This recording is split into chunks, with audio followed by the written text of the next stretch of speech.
Hello. हा, कमरेला ढोल गाळ्यात ताशा संघटनेचा अध्यक्ष बोलतोय, आद्या गायकवाड, महाराष्ट्र राज्य. धरकी वडो पथकातनं बोलताय का सर? सर तुम्ही चांगल्या पदावर आहे वाटतं त्या पथकात. अहो ते आमचं एक रणझुंजार नावाचा विद्यार्थी होता तुमच्याकडं पथकामध्ये. विद्यार्थी आमचा रेग्युलर प्रॅक्टिसला येत होता. त्याला 5वी हातात ना 6वी हातात कसं जायचं एवढं सगळं एकदम न चुकता तो दाखवत होता.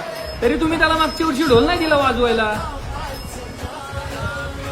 तसं नाही. विद्यार्थी आमचं प्रॅक्टिसला येतोय व्यवस्थित. येणाऱ्या गणेश उत्सवामध्ये त्याला लाईनीला ढोल द्यायला लागेल तुम्हाला. का द्यायला लागेल नाही तुम्ही येऊ का तिकडं? नाही एकदम त्याला येणाऱ्या गणेश उत्सवामध्ये ढोल नाही. तर कसं आहे, संस्कृती महाराष्ट्राची नावाचं पेज आहे, 40,000 फॉलोअर्स आहेत. त्या पथकाने जर दखल घेतली तर तुमचं अवघड होईल बरं का सर. तुम्ही समजून घ्या मला काय म्हणायचंय ते. हा, तेवढं घ्या करून, मला यायला लावू नका अजिबात. हा.